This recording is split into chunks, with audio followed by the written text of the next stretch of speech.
ওকে, so hello dear students. আমরা last ক্লাসে কিছু ইম্পর্টেন্ট জিনিস পড়েছিলাম। আমাদের টপিক ছিল ইকুইভ্যালেন্ট রেজিস্ট্যান্স বের করা এবং প্রত্যেকটা রেজিস্ট্যান্স বা রোধের মধ্য দিয়ে কি পরিমাণ কারেন্ট পাস হচ্ছে, তাদের মধ্যে দিয়ে কি পরিমাণ ভোল্টেজ কাজ করছে, এই ব্যাপার স্যাপারগুলো আমরা মূলত দেখেছিলাম। Voltage divider rule, current divider rule, এই টপিকগুলো নিয়ে আমরা আলোচনা করেছিলাম। এবং আমরা আরেকটা যে ইম্পর্টেন্ট বেসিক শিখেছিলাম সেটা হচ্ছে কিভাবে আমরা সিরিজ প্যারালাল বুঝবো। সিরিজ প্যারালাল কম্বিনেশনে যে রোধগুলো থাকে সেগুলো কিভাবে বা কোন দিকের ওপর ভিত্তি করে তারা সিরিজের থাকে বা কিসের উপর ভিত্তি করে তারা প্যারালাল থাকে, এই বিষয়গুলো মূলত আমরা আলোচনা করেছিলাম। এবং আমরা এতদিন যে সার্কিট গুলো দেখেছিলাম, যে রোধগুলো দেখেছিলাম, এগুলা ছিল কি, যে একটা ক্লোজড পাথের মধ্যে ছিল, তাই না? এটা একটা ক্লোজড পাথের মধ্যে ছিল। তোমরা জানো, আহ, যখন আমাদেরকে কোনো সার্কিট দিয়ে দেওয়া হয় এক্সামের মধ্যে, বা আমরা যে সার্কিটগুলো সচরাচর প্র্যাকটিস করে থাকি, সেগুলো কিন্তু একটা বদ্ধ বর্তনী, তাই না? তারা কিন্তু একটা কি, তারা হচ্ছে একটা বদ্ধ বর্তনী। বদ্ধ বর্তনী মানে কি? বদ্ধ বর্তনী মানে হচ্ছে, যেমন ধরো যে, সরি, যেমন ধরো যে মনে করো এটা যদি একটা আমাদের বর্তনী হয়, মনে করলাম এটা হচ্ছে আমাদের একটা বর্তনী, হ্যাঁ। এই এখান থেকে যাবে, মনে করো এটা হচ্ছে আমাদের একটা বর্তনী R1, R2, এখানে মনে করলাম ভি, ভিডি প্রান্ত থেকে আমাদের আই যায়, ঠিক আছে? এটা হচ্ছে আমাদের একটা বর্তনী। দেখো এই বর্তনীটা বদ্ধ কেন? কারণ এটা প্লাস থেকে শুরু হয়, প্লাস প্রান্ত থেকে শুরু হয়, শুরু হয়ে কি R1 R2 পাস করে সে মাইনাস এসে মিলিত হচ্ছে, তাই না? তো এটা একটা বদ্ধ বর্তনী, মানে এটা একটা ক্লোজড সার্কিট, হ্যাঁ। এটা কি একটা, এটা হচ্ছে একটা ক্লোজড সার্কিট।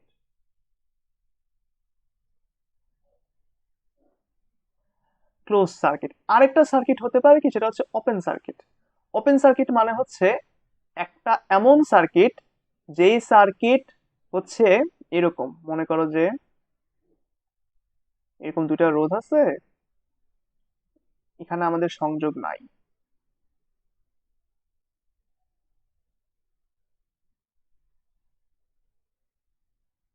এরকম, ঠিক আছে? মনে করলাম এটা আমার R1, এটা আমাদের R2, এটা ছিল আমাদের ভি, এটা ছিল আমাদের প্লাস মাইনাস। এখন এখান থেকে কারেন্ট যখন বের হয়, মনে করলাম আই কারেন্টটা যে বের হলো, আই কারেন্টটা বের হয়েছে কি, আর ওয়ান এর মধ্যে দিয়ে যাচ্ছে, R2 এর মধ্যে দিয়েও যাচ্ছে, গিয়ে সে কি করে দেখো, এইখানে যখন সে আসে, তখন এই যে আমাদের এখানে যে কন্ডাক্টর ছিল বা পরিবাহী ছিল, এই পরিবাহীর মধ্যে কি ব্রেক না? এই যে এই জায়গাটা কি ব্রেক না? মানে কি এখানে আমাদের কোনো কারেন্ট যেতে পারবে? কোনো কারেন্ট কিন্তু পাস হবে না। তো কারেন্ট যদি পাস না করতে পারে, এবং কারেন্ট যদি পুরোপুরি ভাবে শেষ পর্যন্ত আমাদের মাইনাস যে টার্মিনালটা ছিল, আমাদের যে সোর্স আমরা ব্যবহার করছি, সেটার যে মাইনাস টার্মিনালটা ছিল, সেই মাইনাস টার্মিনালে কিন্তু সে যদি এসে নাও পৌঁছতে পারে, তাহলে কিন্তু আমাদের এই বর্তনীটা সম্পূর্ণ হলো না। ঠিক আছে? এবার বর্তনীটা সম্পূর্ণ হলো না। তো এই ধরনের বর্তনীকে আমরা কি বলি জানো? এই ধরনের বর্তনীর নাম হচ্ছে ওপেন সার্কিট।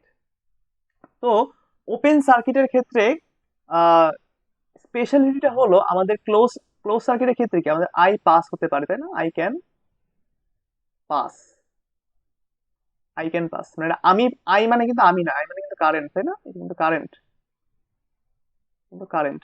আর ওপেন সার্কিটের ক্ষেত্রে কি হয়, যে আই ক্যান পাস, মানে কারেন্ট এই পরিবাহীর মধ্য দিয়ে সম্পূর্ণভাবে কি হতে পারে না, প্রবাহিত হতে পারে না। এখান থেকে আমাদের আই প্রবাহিত হতে পারে, এখান থেকে আমাদের আই প্রবাহিত হতে পারে না। সো এটা হচ্ছে আমাদের দুই রকমের সার্কিট, একটা হচ্ছে ক্লোজ সার্কিট, একটা হচ্ছে ওপেন সার্কিট। আচ্ছা, সেটা আমাদের ধর্তব্যের মধ্যে ছিল না। আমরা যেটা নিয়ে আলোচনা করব সেটা হচ্ছে মূলত, দেখো, এই সার্কিট দুইটার মধ্যে, এক নাম্বার সার্কিট, দুই নাম্বার সার্কিট, দুইটা সার্কিটের মধ্যেই দেখো আমাদের রোধ আছে না? এই যে R1 রোধ, R2 রোধ, এখানেও আছে R1 রোধ, R2 রোধ। তার মানে কি, রোধের সংখ্যা নির্দিষ্ট, বা এখানে দুইটা হতে পারে, চারটা, পাঁচটা, ছয়টা, সাতটা। হ্যাঁ, যদি কোনো ক্লোজ সার্কিট দিয়ে দেয় এবং সেখানে যদি আমরা বুঝতে পারি এবং আমরা গুনতে পারি যে কয়টা রোধ সেখানে আছে, তাহলে কিন্তু আমরা ইজিলি সেই রোধের থেকে কি করতে পারি, ওই সার্কিটের তুল্য রোধ কিংবা ইকুইভ্যালেন্ট রেজিস্ট্যান্স বের করতে পারি। আমরা গত ক্লাসে অনেক বড় একটা সার্কিট নিয়ে আলোচনা করেছিলাম এবং সেখানে দেখেছিলাম কি, যে 9টা টোটাল রোধ ছিল। টোটাল 9টা রোধের মাধ্যমে আমরা বিভিন্ন ধরনের কাজ করছিলাম, সেখানে পয়েন্ট ডিনোটিং, তারপর ব্রাঞ্চ সিলেক্টিং, তারপরে আমরা সিরিজ প্যারালাল করে শেষ পর্যন্ত আমরা ইকুইভ্যালেন্ট রেজিস্ট্যান্স বের করতে পেরেছিলাম। এটা কখন সম্ভব? যখন আমাদের আইডেন্টিফাই করা সহজ হয় যে ওই সার্কিটের মধ্যে কয়টা টোটাল রোধ আছে। সেটা পরে যেই কম্বিনেশনেই থাকুক না কেন, আমরা কিন্তু বের করতে পারি। আচ্ছা, ধরো ধরো যে এমন একটা সার্কিট তোমাদেরকে দিল,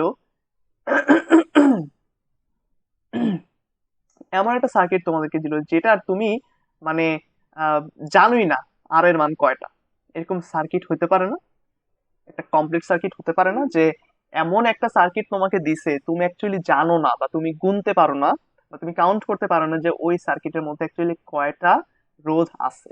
তাহলে সেক্ষেত্রে তুমি কিভাবে ওই সার্কিটের তুল্য রোধের মান বের করবা? মনে করো যে আমাদের কাছে এমন একটা সার্কিট দেওয়া আছে, সেটার তুল্য রোধ বের করতে বলছে এবং সেখানে টোটাল কয়টা রোধ আছে আমি জানি না। সাপোজ মনে করো এরকম একটা সার্কিট দিয়েছে, আমি আঁকি সার্কিটটা। মনে করো এটার নাম হবে আমাদের ইনফাইনাইট সার্কিট। ইনফাইনাইট সার্কিটটা কেমন হবে দেখতে? মনে করো এটা হচ্ছে আমাদের একটা সার্কিট।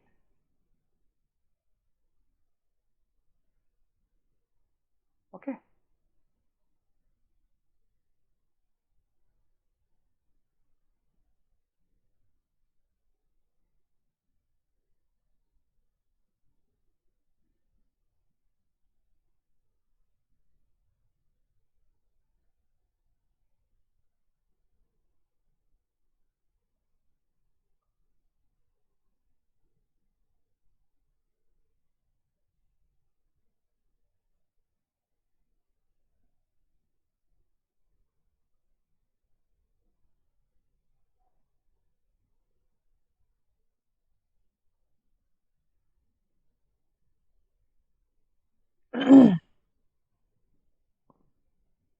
এ বি, আচ্ছা ঠিক আছে, দেখো তো এটা কি হইলো। এই যে সার্কিটটা আমি আঁকলাম এখানে অ্যাকচুয়ালি কি হয়েছে আমাদের মানে এ প্রান্ত থেকে শুরু করে মানে এ বি যে সাইডটা আছে, মনে করলাম এখানে আমাদের যদি প্লাস হয়, এটা যদি আমাদের মাইনাস হয় সাপোজ, হ্যাঁ, তার মানে কি আমাদের এখান থেকে কারেন্ট বের হয়, তাই না? যদি এর একটা ভোল্টেজ সোর্স হয়, তাহলে কি এটা যদি প্লাস হয় আর নিচে বিটা যদি মাইনাস হয়, তাহলে আমাদের এ প্রান্ত থেকে আমাদের কারেন্টটা বের হলো সাপোজ, তাই না? এখন দেখো এইখানে কি বোঝাইছে যে দেখো অনেকগুলা রোধ এখানে, তাই না? এখানে আমি যদি আর 1 আর 2 ডিনোট করা শুরু করি, মনে করো যে আর 1 আমি যদি একটু ডিনোট করা শুরু করি, তাহলে কি এটা কখনো শেষ হবে? মানে এইখানে কয়টা রোধ আছে তুমি কখনো বলতে পারবা? আর 1, আর 2, সাপোজ আর 3 মানে এটা, হ্যাঁ। তারপর আবার যদি বলো করে যে হ্যাঁ ঠিক আছে ভাই আর 4, আর 5, আর 6, এরকম করে তুমি যদি প্রত্যেকটা ক্ষেত্রে এরকম আর 7, 8, 9, 10 দিতে থাকো, এবং এখানে দেখো এখানে এখানে কি করছে, এই যে এই লাইনটা এখানে কি করছে, মানে এইখানে কিন্তু আমাদের এন সংখ্যক আর আছে, মানে আর এন, ঠিক আছে? আবার এই নিচেও কিন্তু কি সেম ভাবে আমাদের এন সংখ্যক আর আছে। এন সংখ্যক আর মানে কি, যেখানে কয়টা আর আছে আমি জানি না, আমি ধরে নিলাম এখানে এন সংখ্যক রোধ আছে। তারপর আবার এই প্রান্তটার মধ্যে কি করছে, এখানে তোমাকে আরেক কিছু রোধ সেম ভাবে দেখাই দিল যে হ্যাঁ এখানেও কিন্তু আমাদের রোধ আছে, তাই না? তার মানে কি রোধের কোনো শেষ নাই। এরকম কখনো রেজিস্ট্যান্স দেখছো, মানে সার্কিট দেখছো যেখানে রোধের কোনো শেষ নাই?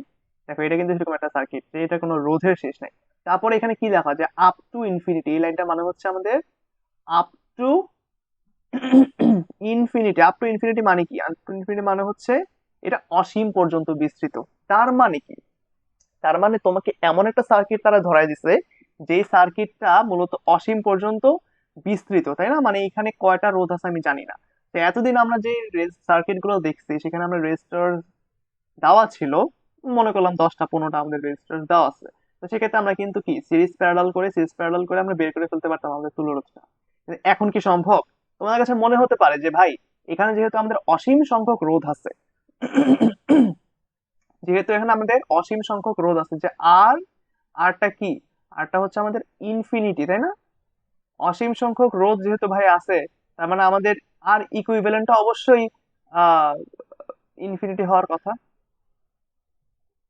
এটা কিন্তু আমাদের মনে হতে পারে যেহেতু আমাদের এখানে অসীম সংখ্যক রোধ আছে, তো আমাদের আর ইকুইভ্যালেন্ট বা তুল্য রোধটা কিন্তু অসীম হওয়ার কথা, এরকম একটা চিন্তা কিন্তু আমাদের মাথায় আসতে পারে, মানে মাথায় আসা খুব স্বাভাবিক, মাথায় আসাটা খুব স্বাভাবিক। এটা কিন্তু আমাদের তুল্য রোধটা কিন্তু আর ইকুইভ্যালেন্টটা কিন্তু অসীম না। এটা তোমরা শুনে অ্যামেজড হবা যে আমাদের এখানে তুল্য রোধটা কিন্তু অসীম না। কেন না সেটা বলতেছি, দেখো। দেখো আমরা বলছিলাম যে আমাদের এই সার্কিটের ক্ষেত্রে তুল্য রোধটা অসীম না। সাপোজ আমরা যদি একটা ছোট একটা এক্সাম্পলের মাধ্যমে বুঝি, মনে করো তোমার কাছে একটা আপেল আছে।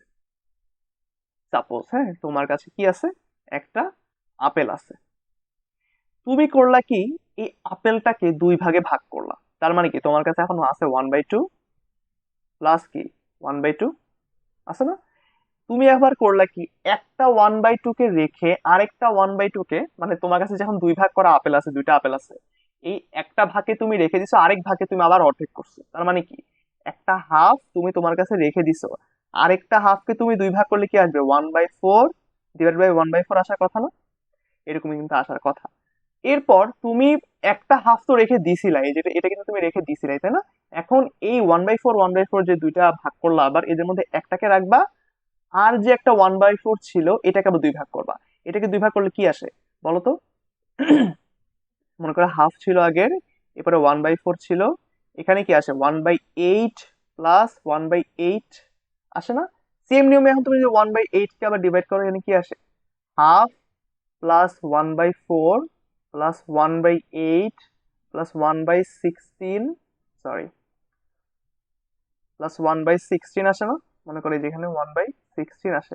তারপর কি এরকম করে কি ব্যাপারটা চলতে থাকবে না? দেখো তোমার কাছে আপেল ছিল, তোমার কাছে আপেল ছিল কয়টা? তোমার কাছে কিন্তু আপেল ছিল একটা, তাই না? দেখো, সুতরাং আমরা কি লিখতে পারি?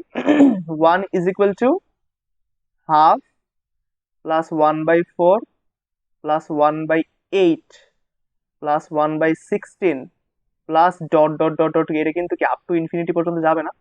তার মানে কি একটা জিনিসকে আমরা ভাঙবো, একটা জিনিসকে আমরা ভাঙতে ভাঙতে ভাঙতে ভাঙতে সেটাকে এমন ভাবে ভাঙবো যেটা মানে সবসময় ভাঙ্গন পসিবল আর কি, তাই না? ওই যে আমরা কেমিস্ট্রিতে পড়ে থাকবো অনেকে, যে একটা পরমাণুকে যখন আমরা ভাঙার ট্রাই করি, ওই পরমাণুটার কিন্তু ওই পরমাণুটার কিন্তু ভাঙ্গনের কখনো শেষ হয় না। এটা মনে হয় জন ডাল্টন বলছিল, যে একটা পরমাণুকে আমরা যতই ভাঙ্গি না কেন, সেটার কিন্তু একদম ক্ষুদ্রতম এককটা পাওয়া সম্ভব না, মানে এটা আজীবন ভাঙ্গন সম্ভব, মানে এটা কোনো শেষ নাই। তো এই যে আপেল কণাটা আমরা নিছিলাম, মানে আপেলটা যে নিছিলাম, এই আপেলের যত ক্ষুদ্র ক্ষুদ্র ভাগে আমি করি না কেন, আমরা কিন্তু শেষ পর্যন্ত এটার একদম আলটিমেট যে লাস্ট ভাগ, ওটা কিন্তু আমরা পাচ্ছি না, যে এটা কোথায় গিয়ে থামবে। আমরা কিন্তু এরকম বলতে পারি না। তো এই একটা আপেলকে আমি অর্ধেক করতে করতে করতে করতে করতে করতে যত পার্টি পাই না কেন, মনে করো এই যে এখানে আমি যে পাইছিলাম, এই যে এদেরকে যে আমি পাইলাম, মনে করো এইখানে আমরা এই যে এদেরকে পাইছি না, আপ টু ইনফিনিটি, এই এই প্রত্যেকটা পার্ট যখন আমরা একটা একটার সাথে আবার যোগ করে ফেলবো, তখন কি আমি আবার ওয়ান পাবো না? তখন কি আমার আবার ওয়ান পাওয়া সম্ভব না? হ্যাঁ, মানে একটা কাঁচের টুকরা সাপোজ তুমি ভেঙে ফেলছো, একটা গ্লাস ভাঙছো, এখানে অনেকগুলো কাঁচের টুকরা পাইছো, তাই না?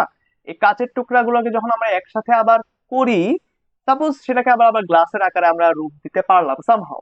তার মানে কি একটা কাঁচের টুকরা ছিল বা একটা গ্লাস ছিল, ওটাকে ভেঙে ফেলছি, ভেঙে ফেলে অনেকগুলা কাঁচের টুকরা আমরা পরিণত করছি। পরিণত করে ওই কাঁচের টুকরাগুলোকে আবার আমরা যখন স্টেপ বাই স্টেপ একটা সাথে জোড়া লাগালাম, শেষ পর্যন্ত আমরা একটা গ্লাস পাইলাম। কারণ কি একটা জিনিস আমরা আবার সম্ভব, একটা জিনিস পেয়ে যাওয়াটা সম্ভব না? তো সম্ভব যেহেতু হয়, তার মানে কি যে একটা আহ জিনিসকে যখন আমরা অনেকগুলা ভাগে ভাগ করি, তার মানে কি সেই সবগুলা ভাগ যখন আমরা আবার একসাথেই করি, তখন কি আমরা আমরা আগের জিনিসটা পাওয়া পসিবল না? মনে করো এখন যদি আমরা এখানে একটা কাজ করি, যেমন ধরো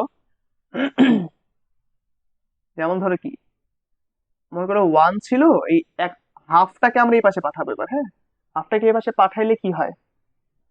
ওই পাশে থাকে 1/4, 1/8 প্লাস 1/16, 16, এবার কি 1/32 হওয়ার কথা, 32 প্লাস ডট ডট ডট, এখানে 1 - ½ হ্যাঁ, এটা কি, এটা কিন্তু হাফ হয়ে আমাদের, এই যে হাফ।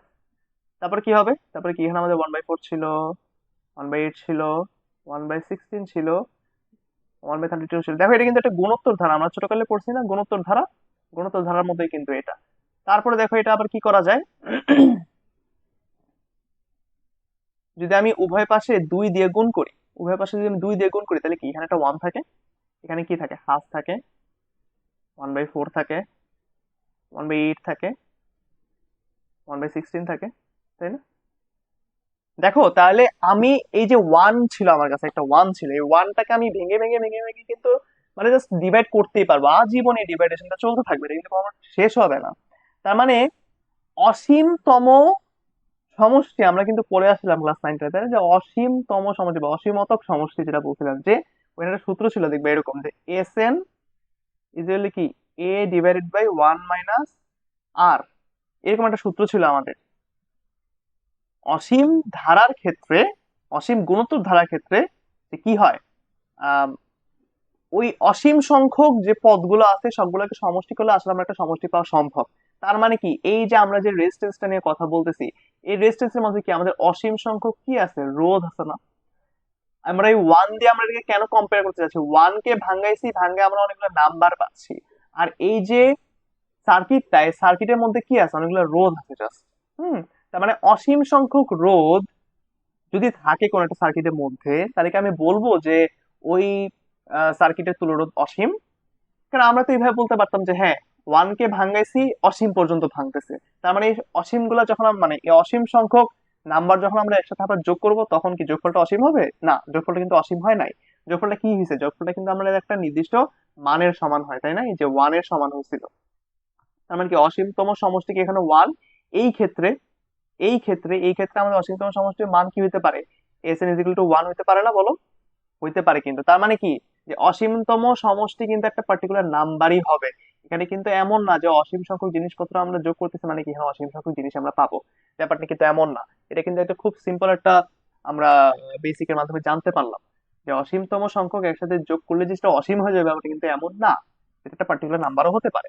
তো রোধের ক্ষেত্রেও কিন্তু ব্যাপারটা সেম, বা একটা সার্কিটের মধ্যে যদি অসীম সংখ্যক রোধ থাকে, তাহলে আমাদের তুল্য রোধ কত? এটা আমরা জাস্ট এখন একটু বের করার চেষ্টা করবো, ঠিক আছে? So gets ready. আমরা যদি আবারও একটু আঁকি, কারণ এখানে আমাদের অনেক গ্যাপ পড়ে গেছে, আমরা যদি এখানে একটা আবার আঁকি সার্কিটটা, মনে করো এখানে একটা রোধ ছিল আমাদের, এখানে ছিল একটা, এখানে ছিল একটা,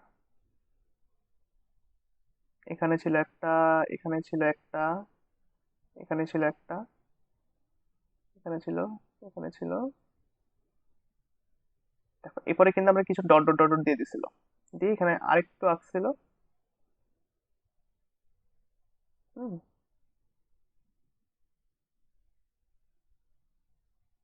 এবারে এখানে আবার এরকম দিয়ে দিছিল, বলছিল যে ইট গোস টু আপ টু কি ইনফিনিটি পর্যন্ত গেছিল। আচ্ছা, তারপরে এরা বলে দিছিল যে এখানে আমাদের একটা পয়েন্ট ছিল এ, এখানে একটা পয়েন্ট ছিল বি। আমরা মনে করি যে এটা আমাদের প্লাস সাইড, এটা আমাদের মাইনাস সাইড, এখানে আমাদের একটা কি আছে, এখানে একটা ভোল্টেজ সাপোজ দেওয়া আছে, একটা ভোল্টেজ সোর্স দেওয়া আছে সাপোজ। ভোল্টেজ সোর্স যখনই দেওয়া থাকবে, একটা বিভব পার্থক্য যখনই থাকবে, মনে করি ডেল ভি, একটা বিভব পার্থক্য তখনই থাকবে যখন আমাদের এটার মধ্যে দিয়ে কি কারেন্ট পাস হচ্ছে। কারেন্ট যদি পাস হয় এবং আমাদেরকে যদি বলে দেয় যে এই বর্তনীতে যে রোধগুলো আছে প্রত্যেকটা রোধের মান সেম, যদি কোয়েশ্চেনটা এরকম হয়, যে মনে করো কোয়েশ্চেন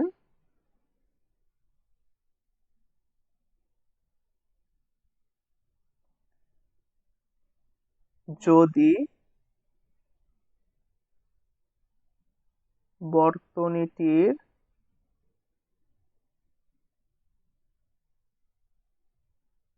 প্রত্যেকটি রোধের মান সাপোজ 5 ওহম হয়, তবে তুল্যরোধ কত, কেন এটাই তো কোয়েশ্চেন, তবে তুল্যরোধ কত? এটা কিন্তু আমাদের কোয়েশ্চেন, যে যদি প্রত্যেকটা রোধের মান 5 হয়, মনে করলাম এইটার মান 5, এইটার মান 5, এইটার মান 5, এইটার মান 5, এইটাও 5, এইটাও 5, এটা 5, এটা 5, এটা 5, মানে কি এরকম প্রত্যেকটা রোধের মান যদি 5 হয়, তাহলে সেক্ষেত্রে আমাদের তুল্য রোধের মানটা কত হবে? আচ্ছা, আহ এখন যদি আমরা আরেকটু রিয়েলিস্টিক বেসিকের কথা চিন্তা করি, মনে করো, মনে করো আম, আচ্ছা, ওখানে যাওয়ার আগে আমরা যদি একটু ড্র করি, মনে করো এই যে ফার্স্ট তিনটা রোধ আছে না, মনে করো এই যে এইটা আর ওয়ান, মনে এটা এত গাঢ় কেন,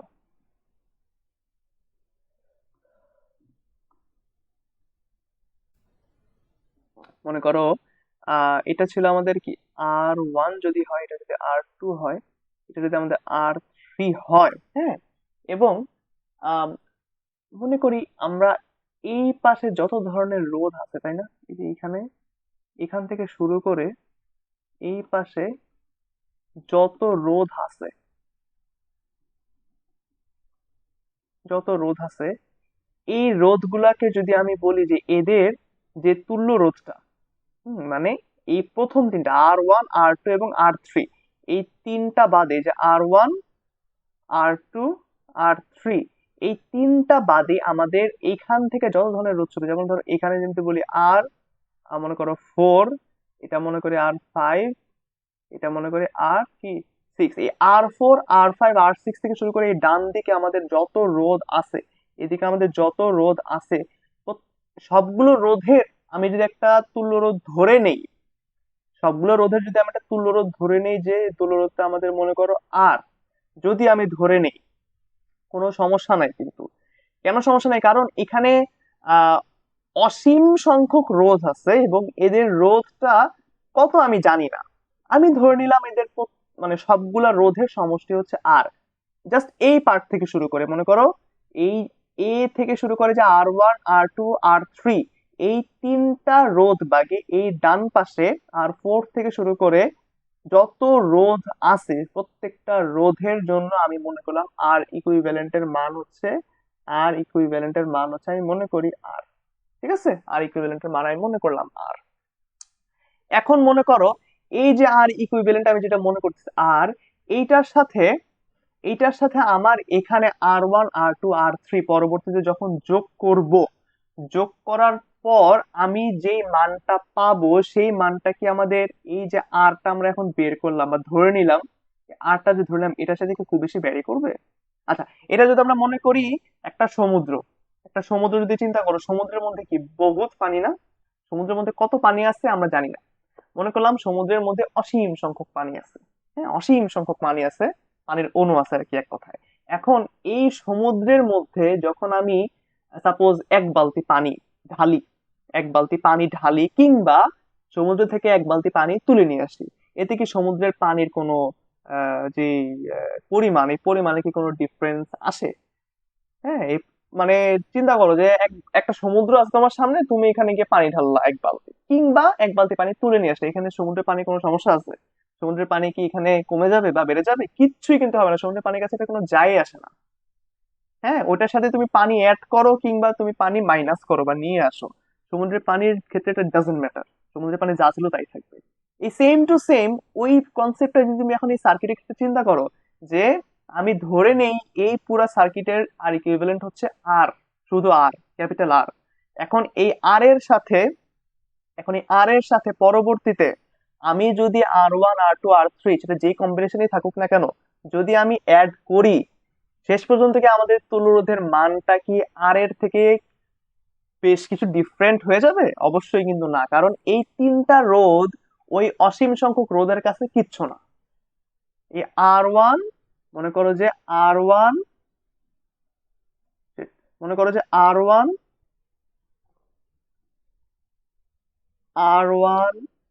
R2 অ্যান্ড R3, এই তিনটা রোধ এই তিনটা রোধ আমার অসীম সংখ্যক রোধের কাছে কিচ্ছু না। অসীম সংখ্যক রোধের কাছে আলটিমেটলি কিচ্ছু না, এদেরকে তুমি যোগ করো কিংবা না করো, আমাদের তুল্য রোধের তেমন বেশি কোনো ডিফারেন্স, কি মানে কোনো ডিফারেন্সই হবে না এক কথায়। মানে সমুদ্রের পানিতে আমি এক বালতি পানি জাস্ট অ্যাড করলাম, কি হয়েছে? এখানে কি আহামরি কোনো কিছু হয়েছে? মানে সমুদ্রের তুলনায় এটা আসলে কিচ্ছু না। ঠিক আছে, তো এই জিনিসটাই আমি যদি একটু বুঝাই এখন আবার, যে মনে করো আমাদের কি ছিল, এই যেখানে এ প্রান্ত ছিল, যেখানে আমাদের একটা R1 ছিল, এখানে আমাদের R2 ছিল, এটা মনে করো আমাদের কি R3 ছিল।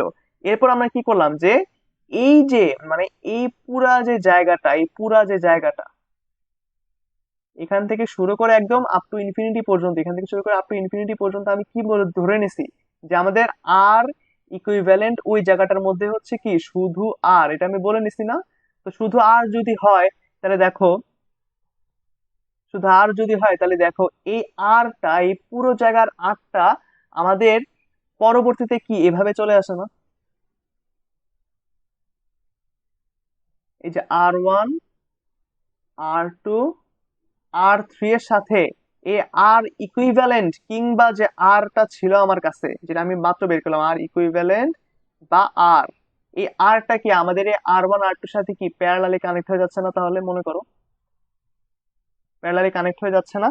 মানে আমি সবগুলোর ওই পাশে R4 R5 R6 থেকে শুরু করে প্রত্যেকটা রোধের ক্ষেত্রে ধরে নিলাম যে তাদের আর ইকুইভ্যালেন্ট আর হয়। আর যদি হয়েই যায়, তার মানে কি R1 R2 R3 সাথে ওই পুরো অংশের যেই রোধটা, সেটা তো আমাদের প্যারালালি চলে আসছে। কেন প্যারালালি আসবে? কারণ দেখো, এই এই লাইনের সাথে এই যে লাইনটা, এই যে এই যে লাইনটা আমি আঁকতেছি, চলে গেল কেন? Shit, এ কি অবস্থা, চলে গেল কেন? এ কিছু হইলো?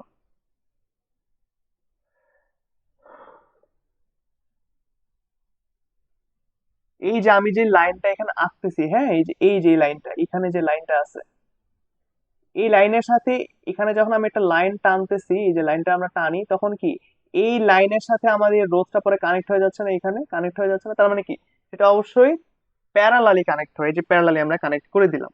এই যে আর ইকুইভ্যালেন্ট R2 এর সাথে এটা প্যারালালি কানেক্ট হয়ে গেছে, মানে এখানে এখন আপনাদের অসীম সংখ্যক রোধ থাকলেও আমরা পুরো রোধের ব্যাপারটাকে, এখানে যত ধরনের রোধ ছিল সবগুলোকে আমরা একসাথে করে আমরা একটা সিম্পল আর হিসেবে সেটা কল্পনা করতেছি।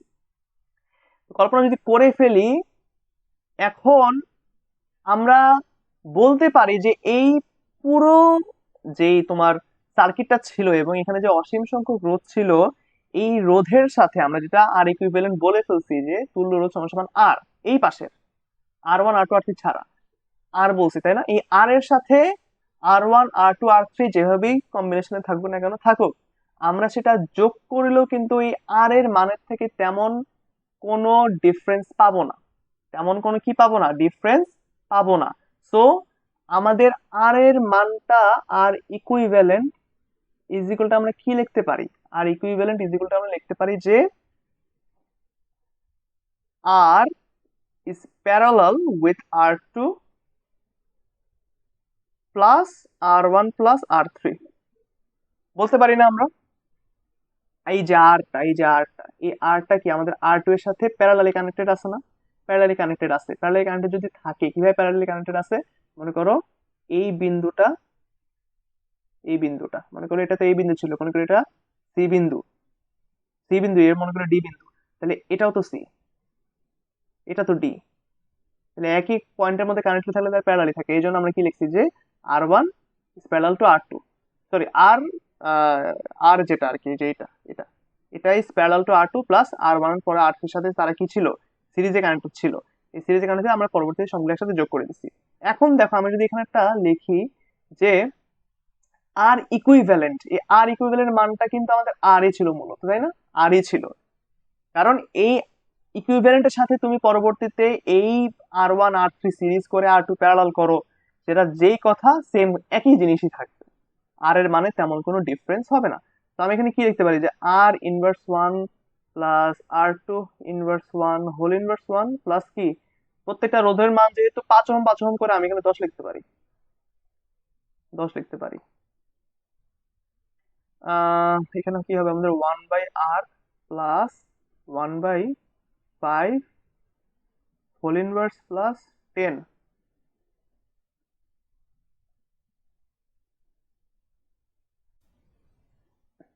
Whole inverse plus 10। এরপরে যদি আমরা একটু ক্যালকুলেশনটা আগাতে থাকি, মনে করো যে এখানে আমাদের আর,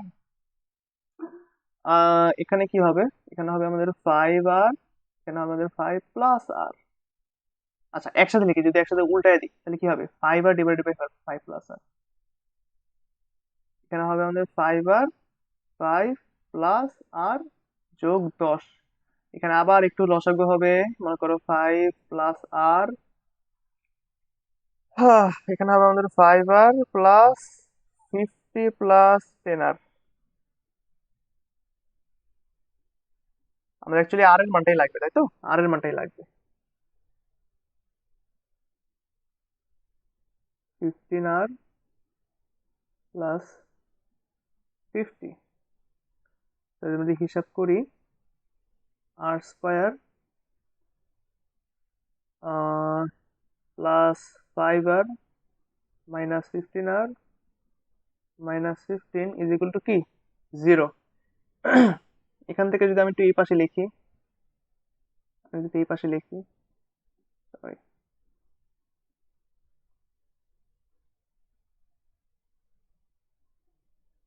আমি যদি এই পাশে লিখি যে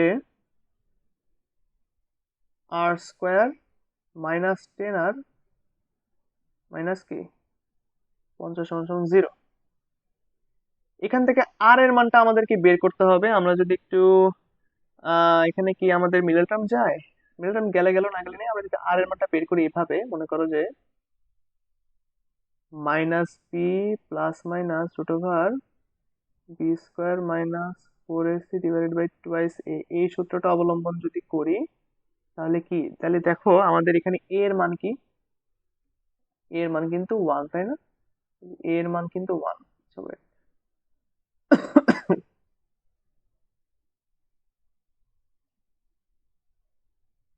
আমাদের কিন্তু এখানে এ এর মান,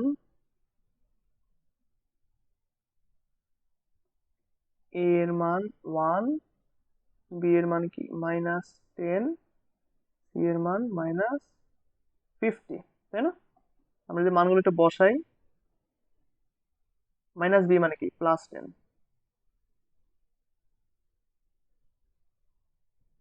বি স্কোয়ার মানে হচ্ছে 100 মাইনাস 4ac, -4ac মানে কি +200 আই গেস, হ্যাঁ, ডিভাইড বাই 2। যাক, এখানে এখন দেখো হিসাব করে কিন্তু আমরা দুইটা মান পাবো, তাই না? এখানে কিন্তু আমরা হিসাব করে দুইটা মান পাবো। তো এখানে আমরা যেই দুইটা মান পাবো এদের মানটাই হবে মূলত আমাদের তুল্যরোধের মান। ঠিক আছে, আমরা যদি একটু রিক্যাপ করি, রিক্যাপে আমরা কি করবো, যে আর ইকুইভ্যালেন্ট আমরা বলছিলাম, আর ইকুইভ্যালেন্টটাই হচ্ছে আমাদের আর এর মান। অ্যাকচুয়ালি ওই আরটা আমাদের আর টু এর সাথে কি ছিল, প্যারালালি কানেক্টেড ছিল। প্যারালালি কানেক্টেড হয়ে গেলে পরবর্তীতে আর1 ওই প্যারালাল রেজিস্ট্যান্সটা প্লাস হচ্ছে আর3 তার একসাথে সিরিজ হয়ে যায়। সিরিজ হয়ে গেলে আমরা কি করলাম, সিরিজের ক্ষেত্রে আমরা দিয়ে দিলাম r inverse 1 plus r two inverse 1 whole inverse 1 plus আর1 প্লাস আর3 কি 5 5 করে 10 হয়।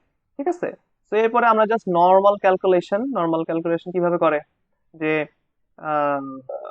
অ্যাজ ইট ইজ যেভাবে করতে হয় আর কি। হ্যাঁ, পরবর্তীতে আমরা আম, দেখলাম যে আমাদের একটা সমীকরণ চলে আসলো। তো সমীকরণে আমাদের কিভাবে আসে যদি আমরা এটা দেখাই, যে minus B plus minus B square কিভাবে, এটা আমরা কিভাবে লিখি। মনে করো যদি আমাদের একটা এরকম ইকুয়েশন থাকে যে X square plus B X plus C যেগুলো যদি 0 হয়, এটা হচ্ছে একটা জেনারেল ইকুয়েশন। হ্যাঁ, জেনারেল ইকুয়েশন। তো সেখান থেকে আমরা এক্স এর মান বের করতে পারি, যে আমাদের এক্স এর মান লাগে, তাই না? এক্স এর মানটা হয় আমাদের minus B plus minus root over B square minus 4ac divided by 2ac। এই এবিসিটা কি, এবিসিটা হচ্ছে এই যে এই এ বি সি। ঠিক আছে, দেখো এদের মাঝখানে, সবগুলোর মাঝখানে প্লাস থাকতে হবে এবং ইজ ইকুয়াল টু 0 হতে হবে, তাইলেই কেবলমাত্র আমরা এই সূত্রটা কি অ্যাপ্লিকেবল হবে। ঠিক আছে, ওকে। সো এভাবে আমরা মূলত এই যে অসীম সংখ্যক রোধ, এই অসীম সংখ্যক রোধের কিন্তু আমরা তুল্যরোধটা বের করে ফেলতে পারি। তার মানে অসীম সংখ্যক রোধের আহ তুল্যরোধের মান কিন্তু কখনো অসীম হয় না, এবং সেটা কিন্তু প্রমাণিত হয়ে গেল। এখান থেকে তোমরা যখন মানগুলা বের করবা, মানগুলা বের করে দেখবা যে এদের একটা সার্টেন মান থাকবে, এটা কিন্তু কখনো তুমি এরকম অসীম টসীম কিছু পাবা না। ঠিক আছে, এরকম অসীম পাবার কোনো কথাও না। কারণ আমরা ওই যে আপেলের যে সূত্রটা দেখলাম, এই যে অ্যাপেল, অ্যাপেল ছিল আমার কাছে একটা, তাই না? এই যেখানে আমার কি ছিল, একটা অ্যাপেল ছিল, অ্যাপেল ছিল, এই অ্যাপেল থেকে কিন্তু তোমরা বুঝতে পারবা যে অ্যাকচুয়ালি অসীম সংখ্যক জিনিসপত্রেরও একটা সমষ্টি থাকে, সেটাকে আমরা অসীমত সমষ্টি বলি, যে এসএন। এসএনটাই হচ্ছে আমাদের অসীমত সমষ্টির সূত্র ছিল। তো আহ এই ছিল মূলত অসীম সংখ্যক রোধের ক্ষেত্রে আমরা কিভাবে তুল্যরোধ বের করব সেই সমষ্টিটা, সেই সূত্রটা এক কথায়। ওকে, তারপর আজকে আমাদের যে টপিকটা মূলত ছিল সেটা হচ্ছে পাওয়ার। হুম, আমাদের আজকে মূল টপিকটা ছিল পাওয়ার নিয়ে। আমরা পাওয়ার নিয়ে একটু পড়াশোনা করতাম, ক্ষমতা যেটাকে বলি এক কথায় আমরা, ক্ষমতা। নেক্সট টপিকে আমরা মুভ করতেছি, আমাদের টপিকটার নাম হচ্ছে পাওয়ার, বা বাংলা আমরা যাকে বলি কি ক্ষমতা। ওকে, পাওয়ার বা ক্ষমতা কি? এই পাওয়ার বা ক্ষমতা মানে কিন্তু যে আমি বড়, হ্যাঁ, সো আমার কথা দাম বেশি, এরকম পাওয়ার বা নেতিবাচক পাওয়ার, যেটা ওই পাওয়ার কিন্তু নাই। পাওয়ারটা হচ্ছে সাইন্টিফিক্যালি পাওয়ার, হ্যাঁ। সো সাইন্টিফিক্যালি বলা হয় যে পাওয়ার হচ্ছে কাজ করার হার বা শক্তির হারকে আমরা ক্ষমতা বলি। হুম।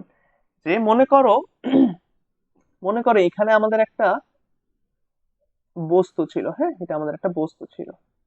এই বস্তুর উপর আমরা বাহ্যিক ভাবে কিছু বল প্রয়োগ করছি বা ফোর্স অ্যাপ্লাই করছি, যে এফ ইএক্সটি মানে এফ এক্সটেনশন, হ্যাঁ। বল প্রয়োগ করে আমরা এই বস্তুটাকে কিছু দূর সরাই ফেলছি তার জায়গা থেকে।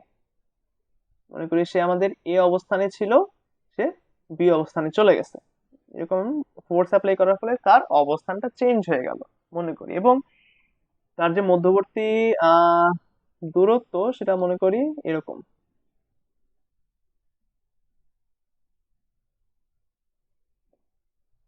হুম। তো মনে করি সে হচ্ছে কি এস মিটার অতিক্রম করে। এস মিটার অতিক্রম করে।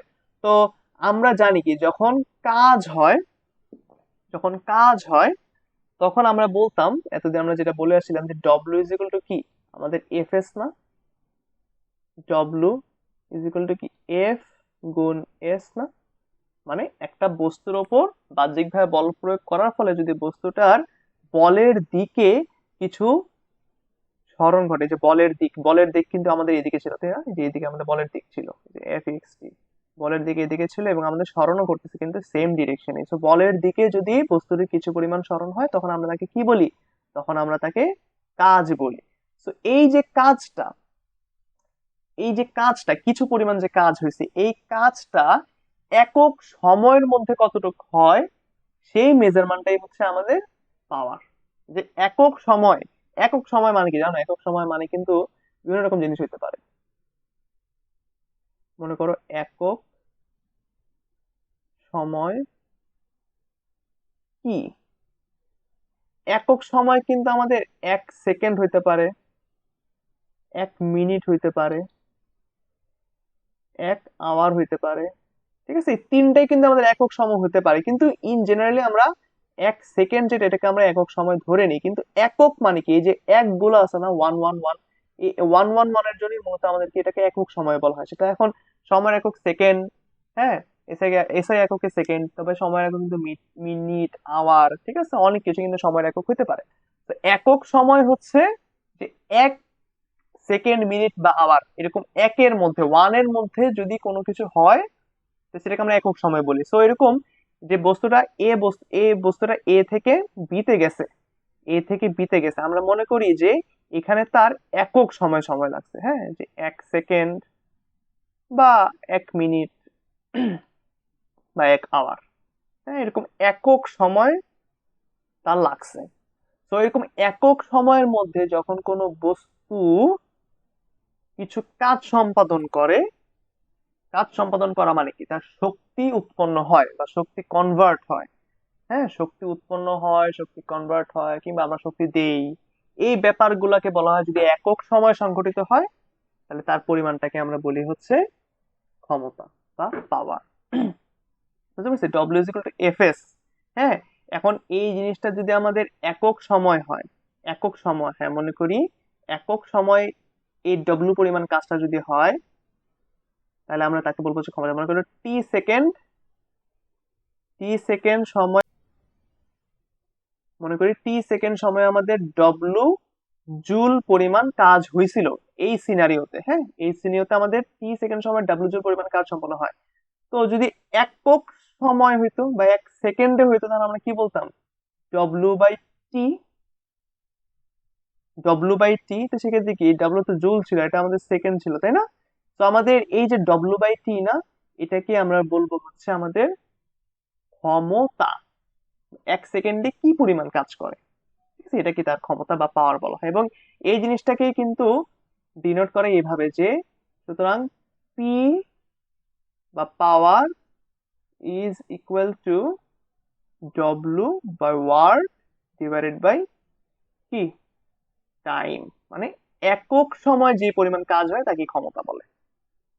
ঠিক আছে, বুঝতে পারছি আমরা।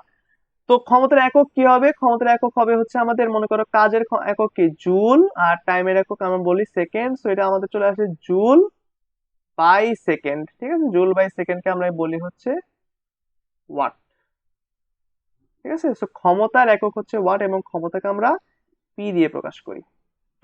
ঠিক আছে, তো এটা হচ্ছে আমাদের ইন জেনারেল ফিজিক্সে যখন আমরা ফর্মুলা টর্মুলা দেই বা আমরা একটু আলোচনা করি যে ক্ষমতা কি, ক্ষমতা কিন্তু এরকম। ঠিক আছে, এটা কিন্তু বস্তুর ক্ষেত্রে হতে পারে, এটা যে কোনো কিছুর মধ্যেই হতে পারে। যে 1 সেকেন্ডের মধ্যে যখন কোনো একটা কাজ সম্পন্ন হয় এট এনি প্লেস, তখনই আমরা বলবো যে সেখানে ক্ষমতা হচ্ছে, আমাদের কোনো একটা ক্ষমতা প্রডিউস হচ্ছে। এখন আমরা তো পড়তেছি সার্কিট, সার্কিটের মধ্যে ক্ষমতা কেমনে আসে? সার্কিটের মধ্যে আমাদের ক্ষমতা আছে কেন? সার্কিটের মধ্যে তো কি চলে, সার্কিটের মধ্যে আমাদের কারেন্ট প্রডিউস হয়, এবং কারেন্ট প্রডিউস তো আমাদের ইফেক্ট। এটার কজটা কি? এটার কজটা হচ্ছে আমাদের আধান বা চার্জ। চার্জটাকে পাস করতে হয় মূলত। চার্জ আবার কেমনে পাস হয়? চার্জ পাস হয় আমাদের ব্যাটারি, এসি, ডিসি, সেল, এগুলার মাধ্যমে আমাদের মূলত চার্জ পাস হয়। যেমন ধরো এইটা যদি আমাদের একটা সার্কিট হয়, এটা যদি আমাদের একটা সার্কিট হয়, তাই না? মনে করো আমরা যদি একটা কম্বিনেশন দিয়ে দিই এরকম,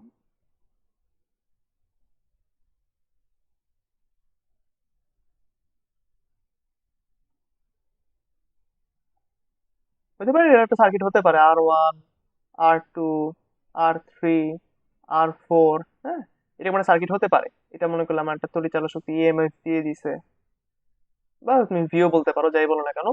তো আমরা জানি কি যে বড় সাইডটা হচ্ছে প্লাস আর ছোট সাইডটা হচ্ছে আমাদের মাইনাস। তো প্লাস থেকে মাইনাসে কি হয়? প্লাসের দিকে আমাদের আই প্রডিউস হয় এবং মাইনাস থেকে আমাদের কি ই প্রডিউস হয়। এখন দেখো আমি যদি এই জায়গাটা, এই যে এটা কিন্তু একটা পরিবাহক আমাদের, তাই না? প্লাস থেকে মাইনাসে আমরা যে কানেক্ট করি কিন্তু একটা পরিবাহক। এই পরিবাহকটাকে যদি আমি একটু জুম ইন করি, জুম ইন করলে কি হয় জানো? এটা কিন্তু একটা পরিবাহক হয়ে যায় মূলত। যদি একে দেখাই,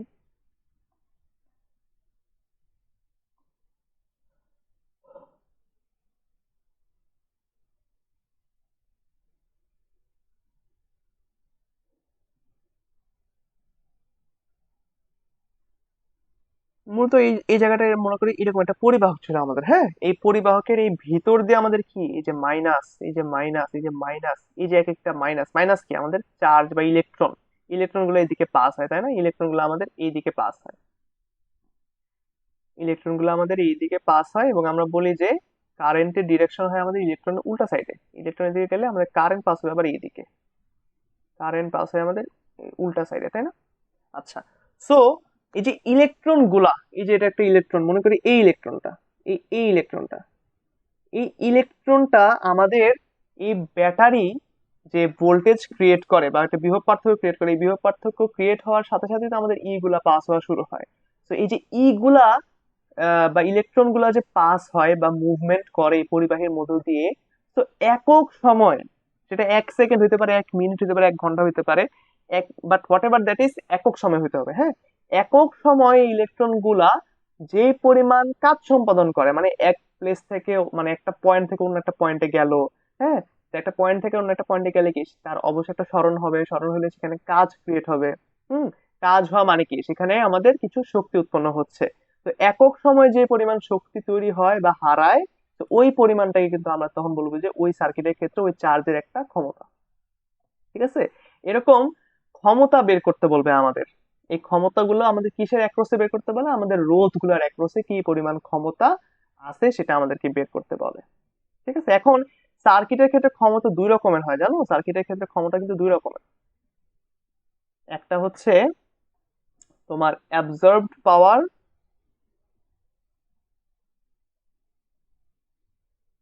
অ্যাবজর্ব পাওয়ার, বা আরেকটা হচ্ছে আমাদের সাপ্লাইড পাওয়ার।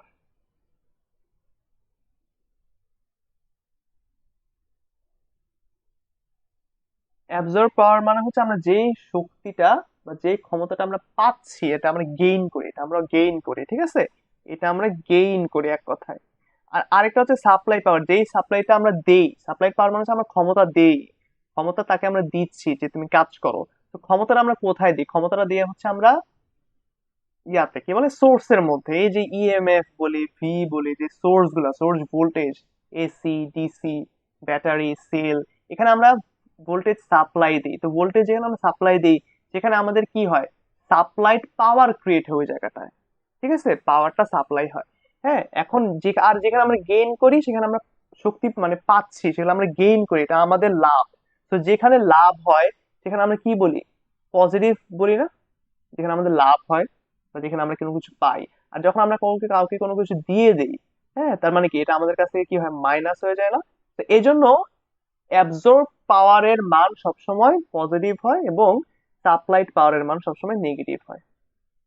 অ্যাবজর্ব পাওয়ারের মান সবসময় পজিটিভ হয় এবং সাপ্লাইড পাওয়ারের মান কখনো নেগেটিভ হয়।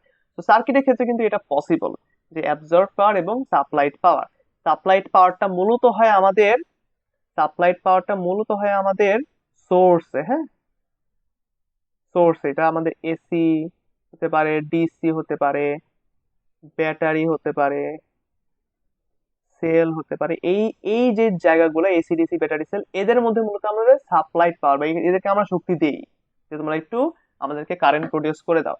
আর অ্যাবজর্ব পাওয়ার গুলো পাওয়া যায় হচ্ছে আমাদের রোধ গুলার অ্যাক্রসে, রেজিস্ট্যান্সের অ্যাক্রসে আমরা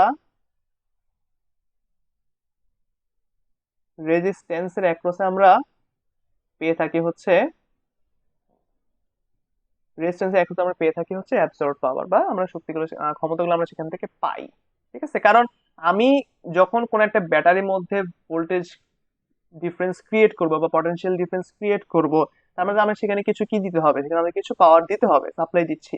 আর যখন আমরা কোন একটা রেজিস্ট্যান্স, এই যে রেজিস্ট্যান্স বলি না আমরা, এই যে রেজিস্ট্যান্স গুলো, যে এই রেজিস্ট্যান্সটা, এটা এগুলা কিন্তু আমাদের একটা ডিভাইস, তাই না?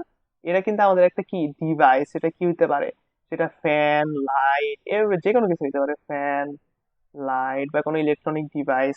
এটা কিন্তু আমরা কাজ পাই যখন আমাদের একটা আই, মনে করো যে এই যে আইটা, এই যে আই, হ্যাঁ, এই আই যখন এই আই যখন আমাদের R1 এর ভিতর পাস করে বের হয়ে যায়, তখন কিন্তু এখানে যেটা লাইট থাকে, লাইটটা তখন জ্বলে ওঠে, তাই না? তো জ্বলে ওঠা লাইট মানে কি, যে আমরা এখান থেকে কিছু পাচ্ছি, আমরা এখান থেকে কোনো শক্তি পাচ্ছি, তাই না? যে এই পাওয়ার ব্যাপারটাই হচ্ছে মূলত অ্যাবজর্ব করা বা গেইন করা বা শোষণ, শক্তি শোষণ হয়।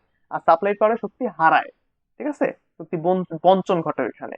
তো এই ব্যাপারটা হচ্ছে মূলত আমাদের সার্কিটের ক্ষেত্রে শক্তির আলাপ। ঠিক আছে, যে শক্তি পাওয়ারের আলাপ, যে পাওয়ার দুই রকম হয়, একটা হচ্ছে অ্যাবজর্ব পাওয়ার, একটা হচ্ছে কি সাপ্লাইড পাওয়ার। এখন কোশ্চেনে কি করবে আমাদেরকে, পরীক্ষায় কোশ্চেনে যেটা করবে সেটা হচ্ছে আমাদেরকে একটা সার্কিট দিয়ে দিবে এবং এই সার্কিটের মধ্যে কিছু রেজিস্ট্যান্স থাকবে, তুল্যরোধ বের করতে হবে, তুল্যরোধ বের করে আমাদেরকে পরবর্তীতে সেখান থেকে ক্ষমতা বের করতে হবে। ক্ষমতা বের করার দুইটা সূত্র আছে, দুইটা না, ক্ষমতা বের করার অনেকগুলো সূত্র আছে। যেমন মনে করো আমরা যদি একটু ক্ষমতার সূত্র ডিরাইভ করি, ফার্স্ট অফ অল আমরা কি লিখেছিলাম যে W is equal to F S. হুম, এখন যদি সেটা একক সময়ে ঘটে, মনে করলাম টি সেকেন্ড যদি ঘটে, টি সেকেন্ডে ঘটলে তখন আমরা বলবো যে আমরা পাই P is equal to W by কি টি পাই। এটাই কিন্তু আমাদের একটা ক্ষমতা, ডব্লিউ বাই টি। এখন ডব্লিউ ইজ ইকুয়াল টু কি, F S divide by T লিখতে পারি না, মনে করলাম আমরা এখানে লিখতে পারি F into S by T.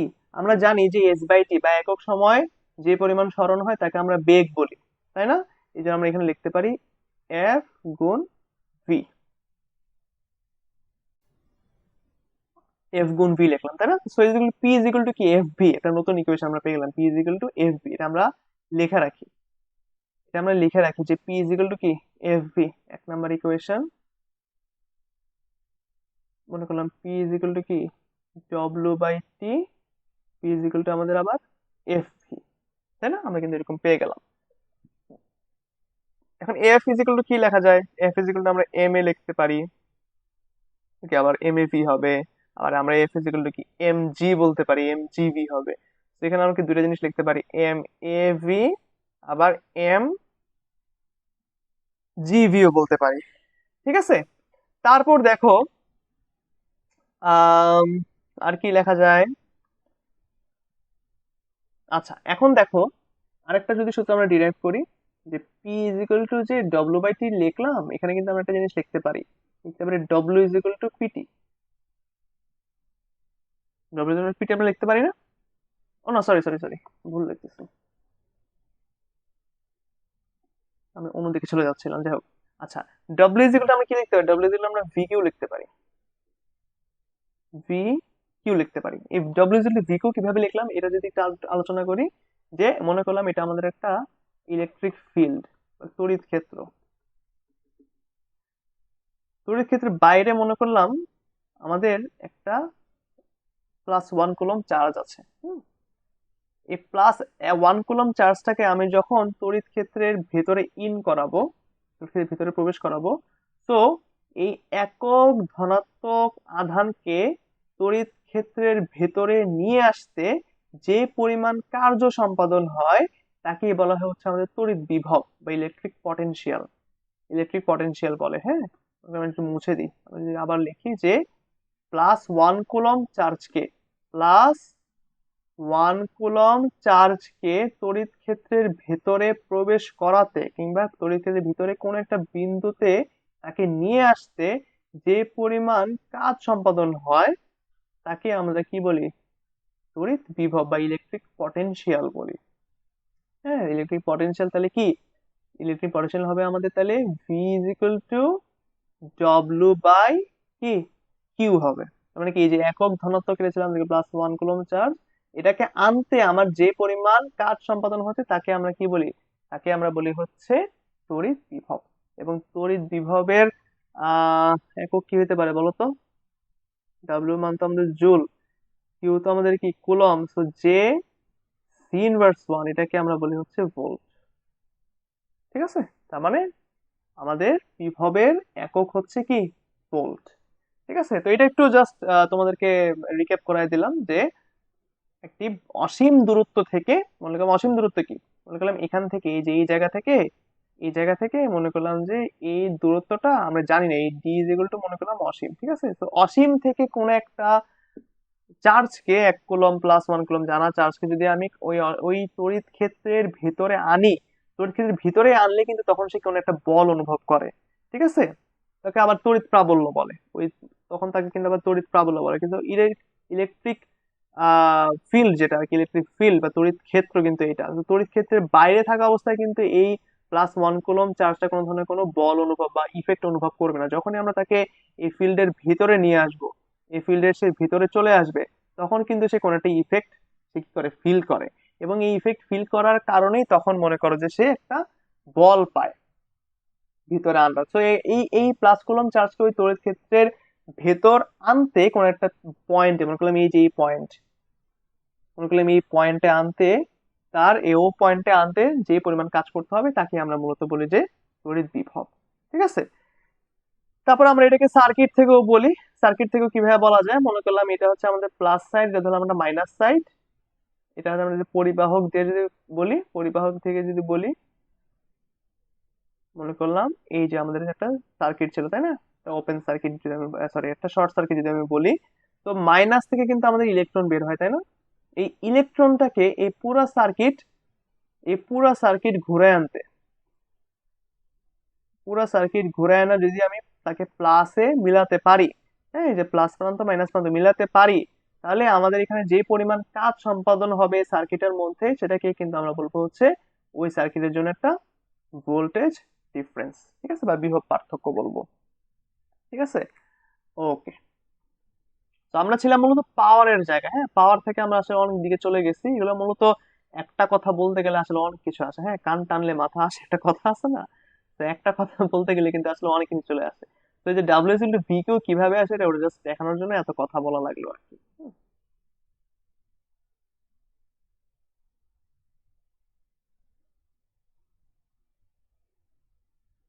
ওকে, তো W is equal to V Q আমরা লিখতেছিলাম যে পি, এই যে পি ছিল আমাদের কাছে, পি ইজ ইকুয়াল টু আমরা লিখলাম V Q divided by T. এখন দেখো এই ভি কে আলাদা রেখে আমরা যদি কিউ বাই টি লিখি ইন্টু ভি লিখি, সেটাকে আমরা কি লিখতে পারি? I is equal to Q by T লিখতে পারি না? আই ভি লিখতে পারি, অবশ্যই লিখতে পারি। এখন আমরা কি লিখবো? P is equal to I V. আচ্ছা, এখন দেখো আই কে আমরা কি লিখতে পারি? যে P is equal to I V পাইলাম আমরা। এখন আই কে আমরা কি লিখতে পারি? আই কে আমরা লিখি কি ভি বাই আর। যদি আমি ওহমস ল থেকে আসি, ওহমস ল থেকে আসে কি P is equal to I is equal to V by R into V. এটাকে আমরা কি লিখতে পারি? V square divided by R. P equal to V square divided by, আমরা আরেকটা সূত্র পেয়ে গেলাম, ভি স্কোয়ার ডিভাইডেড বাই কি আর পেয়ে গেছি। এখন দেখো এখান থেকে যদি আমি আই কে ভি বাই আর না দিয়ে ভি কে আমরা লিখি I R, that means V কে যদি লিখি আই ইন্টু আই আর, তাহলে আমরা কি পাই, আই স্কোয়ার আর পাই না? তাহলে দেখো আমরা কিন্তু এখানে আরেকটা সূত্র পাবো, আই স্কোয়ার আর। তো দেখো এক ক্ষমতার কয়টা সূত্র, একটা, দুইটা, তিনটা, চারটা, পাঁচটা, ছয়টা। দেখছো ছয়টা সূত্র চলে আসছে। তো সার্কিটের ক্ষেত্রে যেটা ইউজ হয়, সার্কিটের ক্ষেত্রে মূলত আমাদের এই 5 নাম্বারটা আর 6 নাম্বারটা মূলত ইউজ হয়, ভি স্কোয়ার বাই আর কিংবা আই স্কোয়ার আর, এই দুইটা সূত্রের মধ্যে যে কোনো একটা সূত্র ইউজ করে আমরা মূলত সার্কিটের কোনো একটা রোধের অ্যাক্রসে আমরা ক্ষমতা বের করতে পারি। ঠিক আছে, ওকে। তো আমরা এখন চলে যাবো আমাদের নেক্সট টপিকে। আমরা ক্ষমতা নিয়ে মোটামুটি টুকটাক আলোচনা করলাম, এখন আমরা একটু আহ চলে যাবো আমাদের নেক্সট টপিক, সেটা হচ্ছে আমাদের কাউন্টিং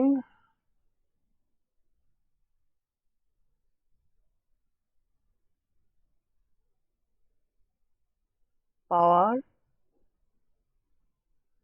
অ্যাক্রস রেজিস্টার্স। ঠিক আছে, বা যদি বাংলায় বলি তাহলে কি, রোধের অ্যাক্রসে ক্ষমতা নির্ণয় আর কি, এক কথায়। আমরা যদি একটা সার্কিট আঁকি, সার্কিটটা আঁকবো হচ্ছে, সার্কিটটা কেমন ছিল যদি আমরা একটু বের করি। আচ্ছা, 8 ওহম আর 1।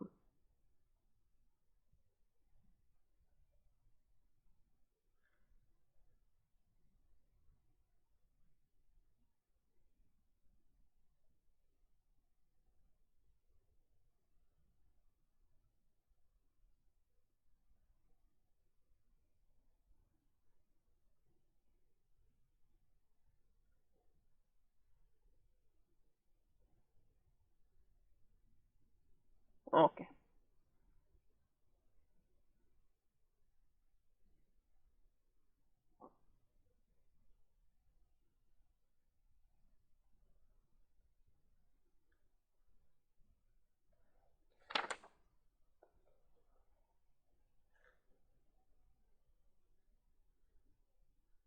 R2 এর মান 4, R3 এর মানও 4, R5 এর মান হচ্ছে আচ্ছা এটা হচ্ছে R4, R4 এর মান হচ্ছে মনে করি 2 ওহম, আর R3 এটা মনে করি 5 ওহম। ঠিক আছে, তো এটা হচ্ছে আমাদের সার্কিট, এবং আমাদের কোয়েশ্চেন হচ্ছে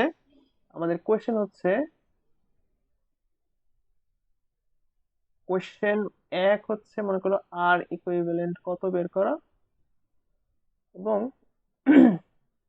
এবং কোয়েশ্চেন হচ্ছে আর টু আর থ্রির মধ্যে দিয়ে কি পরিমাণ R1 R2 R4। আচ্ছা ঠিক আছে, R1 R2 এন্ড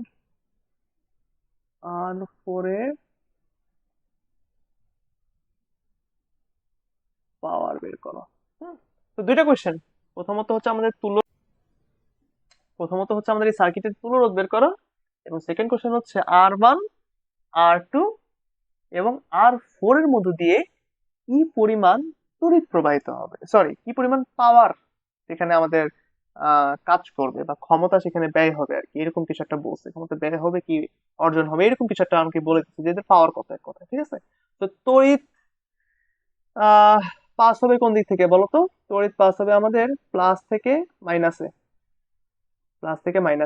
ঠিক আছে, তো প্লাস থেকে মাইনাসে এদিকে আমাদের তড়িৎ যাবে, গিয়ে দেখো R1 এর অ্যাক্রসে যদি আমরা এখন একটু পয়েন্ট তৈরি করি, কারণ আমাদের ফার্স্ট কাজই হচ্ছে পয়েন্ট ডিনোট করা, হ্যাঁ, তখন আমাদেরকে তুলনা বের করতে বলবে।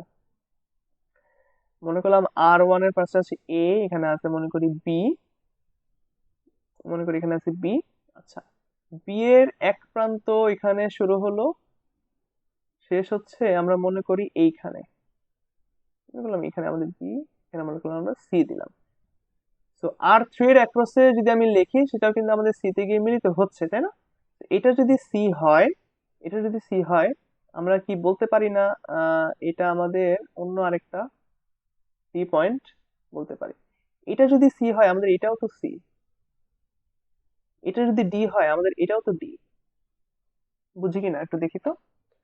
যে কারেন্ট পাস হচ্ছে আমাদের আর1 এর মধ্যে দিয়ে, আমরা আর1 এর অ্যাক্রসে এ আর বি দুইটা পয়েন্ট পাইছি। এখন আর2 আর আর3 তাদের পয়েন্ট মিলিত হয়েছে কিন্তু অ্যাকচুয়ালি এই জায়গায়। আর তুমি যদি এই জায়গায় বলতা তাও কিন্তু সমস্যা ছিল না, এই জায়গায় আমাদের সি হয় আলটিমেটলি। হ্যাঁ, তো এই পয়েন্ট আর এই পয়েন্ট কিন্তু সেম, সো এটাও সি, এটা সি হলে এটাও সি, ঠিক আছে। তো আর1 এটার মধ্যে আছে আমাদের এ বি, এই যে দেখো আর1 এর পয়েন্ট কি, এর পয়েন্ট হচ্ছে আমাদের এ বি, তাই না। আর2 আর আর3, আর2 আর3 কি বিসি পয়েন্টের মধ্যে আছে। তো এটা কিসে আছে বলো তো, এটা কিন্তু প্যারালালি আছে, এটা কিন্তু প্যারালালি আছে। তারপর আর3 আর4 আর আর3, বা আর3 আর আর4 এদের মধ্যে কি, আচ্ছা সরি আমি একটু ভুল লিখছি, এখানে তো আমাদের আর4 হবে। কি কি যে ভুল লিখি, এত ভুল হয়ে যাচ্ছে। এটা আমাদের আর4, আমাদের আর5, যাই হোক। তো আর4 আর আর5, তাই না, আর4 আর আর5 এটা পয়েন্ট কি সিডি, তাই না, সিডি। একই পয়েন্ট যেহেতু প্যারালালি আছে, এটুক তো বুঝছি, অবশ্যই বুঝছি।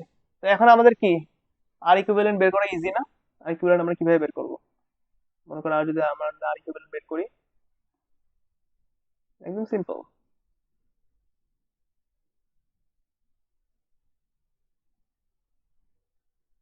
হুম, একদম সিম্পল। কেমন সিম্পল, আর ইকুইভি ইজ ইকুয়াল টু, দেখো আমাদের আর2 আর3 প্যারালাল, তার সাথে আর4 আর5 এরাও প্যারালাল, তার সাথে কি আর1 সিরিজ। দেখছো হয়ে গেছে, কিন্তু এটাই আমাদের তুল্যরোধ হয়ে যাবে। এখন এখন জাস্ট আমরা হিসাব করবো, বাংলা হিসাব। তো আর2 আর আর3 মান কত, আর2 হচ্ছে দুইটাই 4 করে, তাই না। তো আমরা যদি এভাবে লিখি যে 4 + 4 ডিভাইডেড বাই 4 × 4। আচ্ছা এটা কিভাবে লিখলাম যদি আমি একটানে দেখাই, মনে করো এত প্লাস এত, তাই না, 16 ডিভাইডেড বাই কি 4 + 4। এভাবেই কিন্তু আসে মূলত ব্যাপারটা। এটা যদি একটা ইনভার্স দিয়ে দিই তাহলে কিন্তু হয়ে যায়। তারপর আর4 আর আর5, 2 আর 5, তাই না। তো 2 গুণ 5, 2 + 5, ইনভার্স দিয়ে দিব, প্লাস আর1, আর1 হচ্ছে আমাদের 8। সো 8/16, দ্যাট মিনস আমাদের 1/2, দ্যাট ইজ আমাদের 2, তাই না। প্লাস উপরে 7 নিচে আছে 10, তাহলে 10/7 আসবে। আমাদের 10/7 এর মান কত, আমরা যদি একটু হিসাব করি 10/7 এর মান কত আসে। 10/7 এই ছিল 1.42 আসে, 1.42, 1.42 আসে, তাই না। প্লাস হচ্ছে আমাদের কি, প্লাস হচ্ছে 8, আমাদের তুল্য রোধ কিন্তু আসে 11.42। এটা কিন্তু আমাদের অ্যান্সার, ঠিক আছে। আমাদের তুল্য রোধ বের হয়ে গেছে, আই ইকুইভ্যালেন্ট বের হয়ে গেছে, এটা হচ্ছে আমাদের অ্যান্সার। আর ইকুইভ্যালেন্ট বের হয়ে যাওয়ার পর আমরা কি কি বের করতে পারি, আমরা কিন্তু বের করতে পারি এখন আহ তার মধ্যে কি পরিমাণ কারেন্ট পাস হচ্ছে এটা আমরা বের করতে পারি, এই সার্কিটের মধ্যে কি পরিমাণ কারেন্ট পাস হচ্ছে এটা বের করতে পারি না, according to Ohm's law. According two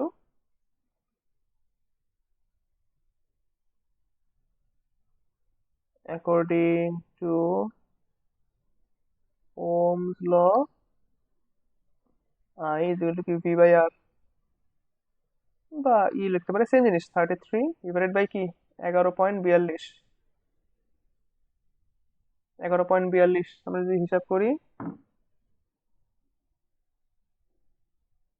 2.86, আমাদের অ্যাম্পিয়ার হচ্ছে আসবে 2.86 অ্যাম্পিয়ার। So, আমাদের কারেন্টের মান কিন্তু আমরা বের করে ফেলছি, এখান থেকে আমাদের কি পরিমাণ কারেন্ট যাবে, 2.86 অ্যাম্পিয়ার, ঠিক আছে। তো আমরা কিন্তু অনেকখানি অনেক কিছু বের করে ফেলছি, এখন জাস্ট আমাদেরকে ক্ষমতা বের করতে হবে। সো দেখো ক্ষমতা কিভাবে বের করে। আমরা তো ক্ষমতা নেওয়া একটু আগে অনেক কথা বললাম। ক্ষমতা বের করবা হচ্ছে, আমরা যেহেতু বলছি সার্কিটের ক্ষেত্রে দুইটা ইকুয়েশন কাজে লাগে। একটা হচ্ছে কি, একটা হচ্ছে আমাদের একটা হচ্ছে আমাদের R is equal to I square R V square by R বা আই ভি, এই তিনটা ইউজ করতে পারো। আর তো না, এখানে আমাদের কি হবে, P is equal to I square R is equal to V square by R is equal to কি আই ভি, তাই না? এই তিনটা ইকুয়েশন দিয়ে বা তিনটা সূত্র দিয়ে আমরা মূলত আই ভি বের করি। এখন দেখো ওই যে আই কি, আইটা হচ্ছে আমরা যদি একটু আলাদা আলাদা করে লিখি, মনে করলাম এখানে আলাদা আলাদা করে লিখবো। আইটা কি, আইটা হচ্ছে ওই রোধের মধ্য দিয়ে কি পরিমাণ আই যাচ্ছে। মনে করি আমরা যদি একটা আর ওয়ান এর ক্ষেত্রে বের করতে চাই, মনে করলাম আর ওয়ান এর ক্ষেত্রে আমরা পি বের করবো, আই ওয়ান এর ক্ষেত্রে আমাদের পিটা হবে কি জানো, আই ওয়ান এর ক্ষেত্রে আমাদের পিটা হবে হচ্ছে, আই ওয়ান এর ক্ষেত্রে আমাদের পিটা হবে হচ্ছে P one is equal to I square R one I one. মানে আই ওয়ান এর মধ্যে দিয়ে আমাদের কি পরিমাণ কারেন্ট যায় এবং আহ সেটা বের করতে হবে, ঠিক আছে? আবার মনে করো আমি যদি ভি স্কোয়ার বাই আর দিয়ে করি, তো ভি স্কোয়ার বাই মানে কি, যে আমাদের আর ওয়ান এর মধ্যে দিয়ে কি পরিমাণ বিভব কাজ করে ওটা বের করতে হবে, যে V one whole square divided by কি আর ওয়ান। বুঝতে পারছি? আর আই ভি যদি করতে চাই আই ভি, তাহলে কি আই ওয়ান ভি ওয়ান। ঠিক আছে, এই যে দেখো আমি যদি একটু ছোট করি,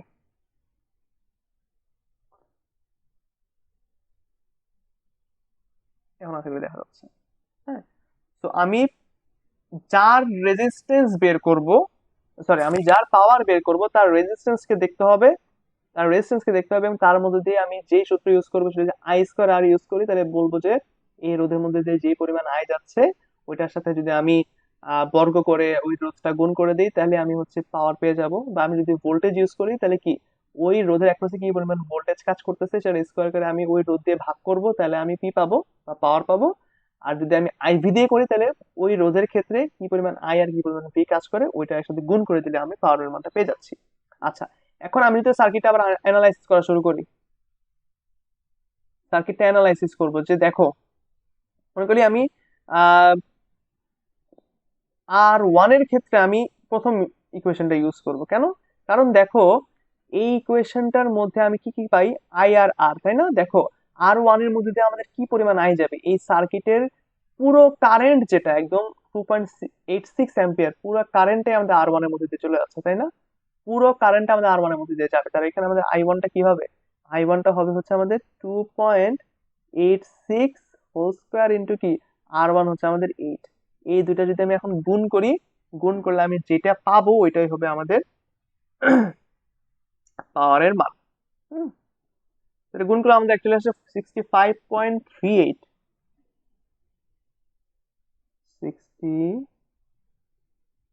68 না সরি 4368, আচ্ছা 43 আসে, এত ওয়াট।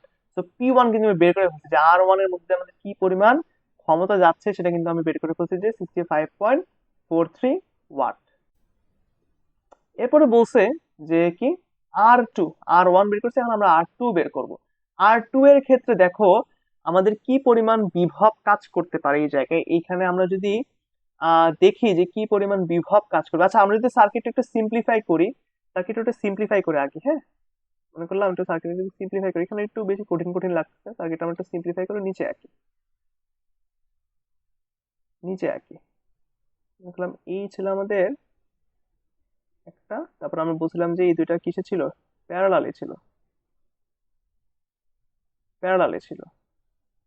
এরপর এরপরে দুইটাও প্যারালালে ছিল, দ্যাট ইজ, তাই না?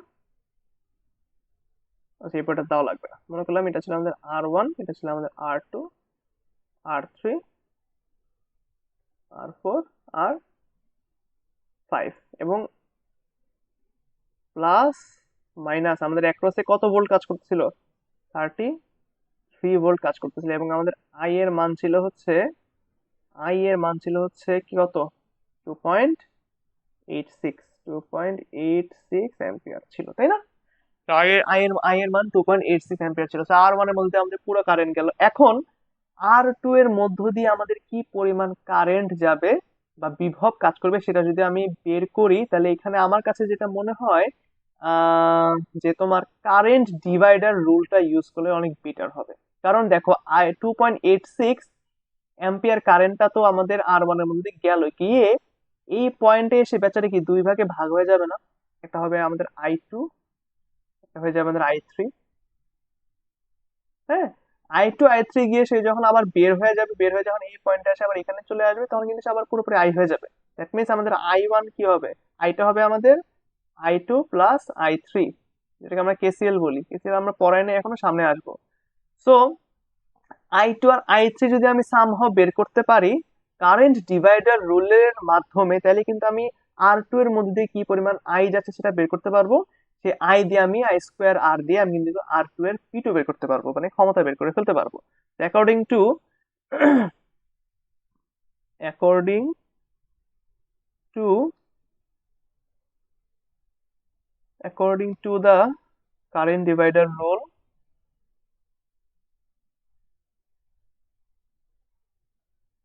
কারেন্ট ডিভাইডার রুল, দেখো I2,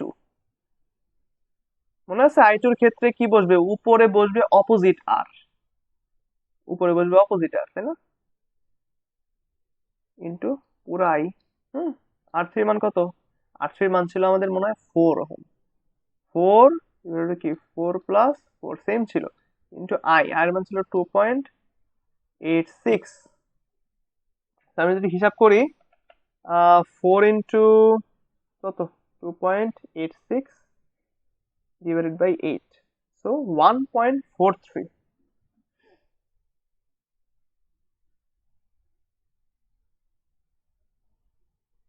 আচ্ছা, এটা হিসাব না করলেও হতো, কারণ আমাদের দুইটা যেহেতু রোধের মান সেম ছিল, আমাদের আইটা কিন্তু কি I/2 করে দুই পাশে চলে যেত, এটা হিসাব না করলেও হতো। তো দেখো, আমি I2 পেয়ে গেছি, এখন আমরা কি P2 বের করতে পারবো না? P2 কি আসবে, I2 স্কোয়ার R2, তো 1.43 হোল স্কোয়ার ইন্টু কি R2 এর মান ছিল আমাদের 4। আমরা যদি হিসাব করি কত আসে, 8.1796, 8.17 এত ওয়াট। তো আমি P2 পেয়ে গেছি। হ্যাঁ, ওকে। এখন আমাদের চাইছে কি আবার R4 এরটা, সেম ভাবে আমরা R4টা বের করে ফেলতে পারবো। সেম ভাবে আমরা কি R4 এরটা বের করে ফেলতে পারবো না, যে R4 এর পাওয়ার চাইছিল, তো আমরা সেম ভাবে R4 এরটা বের করি।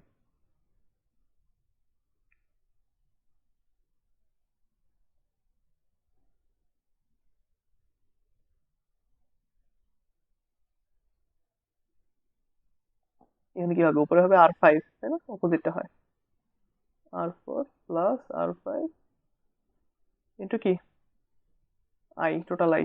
তো R5 এর মান ছিল কত, R5 এর মান ছিল আমাদের মেবি 3 ছিল। R5 এর মান 3 ছিল, হ্যাঁ, 3 আর 2, তো 3, 3 প্লাস 2 ইন্টু কি 2.86। এবার যদি হিসাব করি 2 into, sorry, 2.86 into 3 divided by কত, 5, তো 1.716, 1.716 মনে করলাম এত অ্যাম্পিয়ার। তো আমি I4 পেয়ে গেলে কি এখন P4 পাবো না? P4 কি আসবে, P4 আসবে হচ্ছে আমাদের I4 স্কোয়ার R4, I4 এর মান কি 1.716 whole square into R4, R4 এর মান হচ্ছে 2,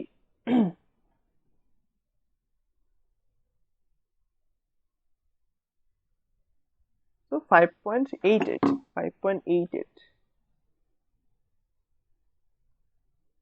5.88 ওয়াট কিন্তু আমরা পেয়ে গেছি। তো দেখো, আমাদের কিন্তু সবগুলো মান চলে আসছে, তাই না? আমরা কিন্তু সবগুলো মান ক্যালকুলেট করে ফেলছি, সবগুলো মান কিন্তু আমরা ক্যালকুলেট করে ফেলছি। কি কি পাইলাম,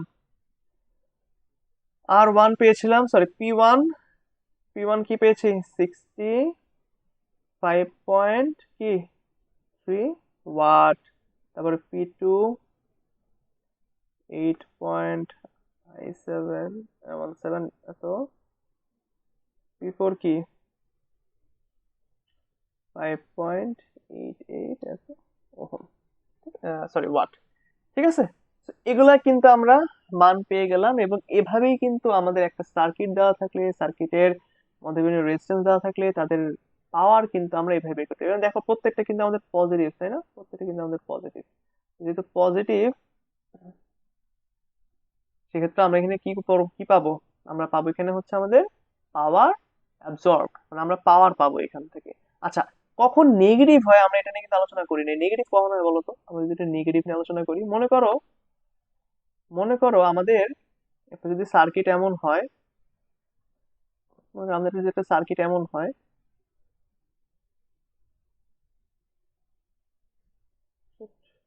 সার্কিট যদি এমন হয়, হ্যাঁ, প্লাস মাইনাস, হ্যাঁ, এরকম যদি একটা সার্কিট হয়, সাপোজ প্লাস মাইনাস, দেখি R1, R2, R3, প্রত্যেকটা যেহেতু আমাদের সেম পরিমাণ আই যাবে, তাই না? আচ্ছা, ভিটা ডিফারেন্ট হবে। এখন দেখো এখান থেকে যদি আমি P1 বের করতে চাই, তাহলে কি বলবো? I1 আর এটা স্কোয়ার, তাই না? P2 বের করতে চাই, কি হবে? I2 স্কোয়ার কি R2,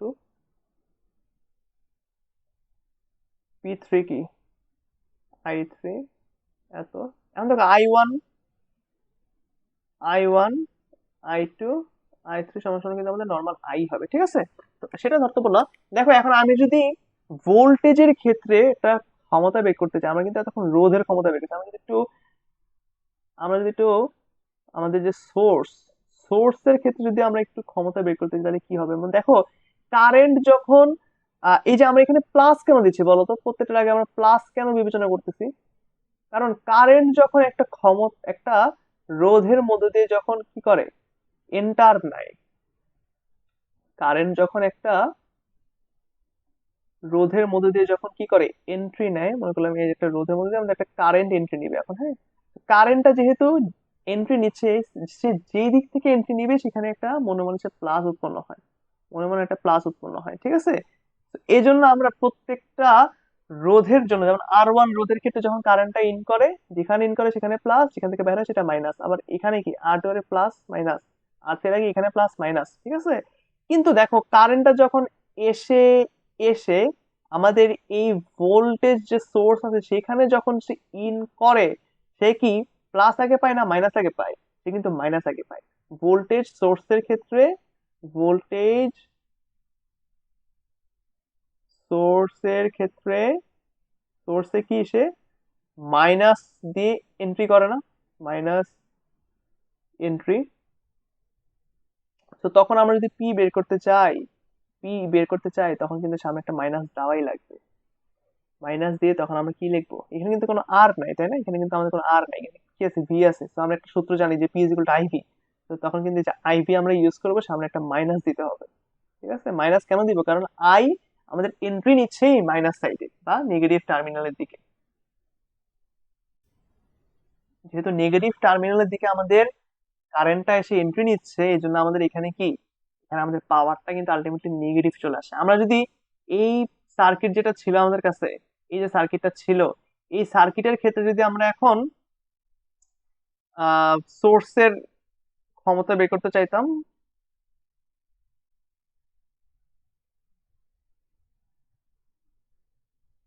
হুম, আমরা যদি এই সার্কিটের এই সোর্সের ক্ষমতা বের করতাম, তাহলে কি আসতো বলতো? এই আইটা সব দিক থেকে ঘুরে ফিরে ঘুরে ফিরে ঘুরে ফিরে ঘুরে ফিরে সে কি এখানে এসে এই মাইনাস প্রান্তে আগে যাইতো না?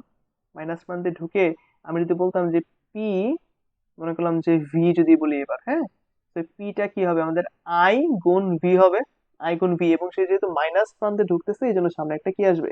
সামনে একটা মাইনাস চলে আসবে। এবং এটা যদি আমরা হিসাব করি, এটা কি পাবো বলতো? -2.86 ইন্টু কি 33। সেই মানটা কত আসবে? সেই মানটা আসবে হচ্ছে আমাদের 2.86 ইন্টু 33, 94.38, মানে মাইনাস 94.838 কি ওয়াট, দেখো মাইনাস চলে আসছে, এইটা কিন্তু আমাদের কি সাপ্লাই, আমরা সাপ্লাই দিছিলাম অ্যাকচুয়ালি এখানে পাওয়ারটা, এই সাপ্লাই দেওয়ার কারণে আমাদের কিন্তু কি প্রত্যেকটা রেজিস্ট্যান্সের মধ্যে দিয়ে যে ক্ষমতা পাচ্ছিলাম সেটা কিন্তু আমাদের প্লাস আসছিল। এবং একটা জিনিস তোমরা খেয়াল করবা, একটা জিনিস আমরা খেয়াল করবা যে একটা সার্কিট যখন তোমাকে দিয়ে দিবে, একটা সার্কিট যদি এরকম ভাবে দিয়ে দেয়, মনে করো এই যে একটা সার্কিট, বা আমরা যে সার্কিট নিয়ে কাজ করলাম এটাও যদি হয়,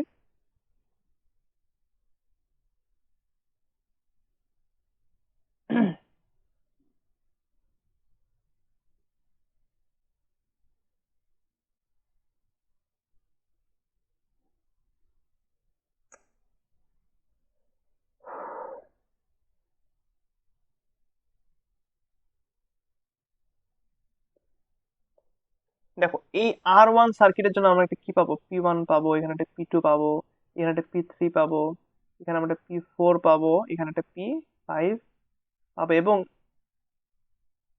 সোর্সের জন্য একটা কি পাবো, V পাবো। তোমরা একটা জিনিস দেখবা, সেটা হচ্ছে এই পিভিটা কিন্তু অ্যাকচুয়ালি আমাদের P1, P2, P3, P4, P5 এর কিন্তু সমান হয়। তোমরা এটা খেয়াল করে দেখবা, ঠিক আছে, সমান হবেই। কিন্তু যেহেতু প্রত্যেকটা জিনিস আমরা আহ সমান এবং বিপরীতমুখী হবে, কারণ এটা কিন্তু মাইনাস ছিল, তাই না, এটা কিন্তু আমাদের সাপ্লাই ছিল, এই যে এটা হচ্ছে আমাদের ছিল সাপ্লাই, সাপ্লাই মানে কি নেগেটিভ, আর এরা ছিল আমার কি, এরা ছিল আমাদের অ্যাবজর্ব পাওয়ার, ঠিক আছে, এবং এটা কিন্তু প্লাস ছিল। তো তুমি যদি আহ সবগুলোকে একত্রিত করে একই সাইডে নাও, একই সাইডে নাও, তখন কি হবে, মনে করে একই সাইডে নিয়ে আমি, আচ্ছা এখানে তো কি যাবে, সমান সমান ছিল, আমি যদি এরকম করতাম যে আমি পিভিটাকে এখন ওই পাশে নিয়ে যাবো, মানে কি এখানে পিভি হয়ে যাবে, এখন মাইনাস পিভি হয়ে গেলে কি এই জায়গাটা আমাদের জিরো হয়ে যাবে না, এখানে আমাদের জিরো হয়ে যাবে না। তার মানে তুমি যদি প্রত্যেকটা রেজিস্ট্যান্সের ক্ষমতাগুলোর অ্যালজেব্রাইক সাম করো, অ্যালজেব্রাইক সামেশন করো, এটা অবশ্য তোমাদের পড়াশোনায় না, এটা একটু উপরের লেভেলে আছে, এটাকে বলে হচ্ছে ল, এটাকে বলে হচ্ছে ল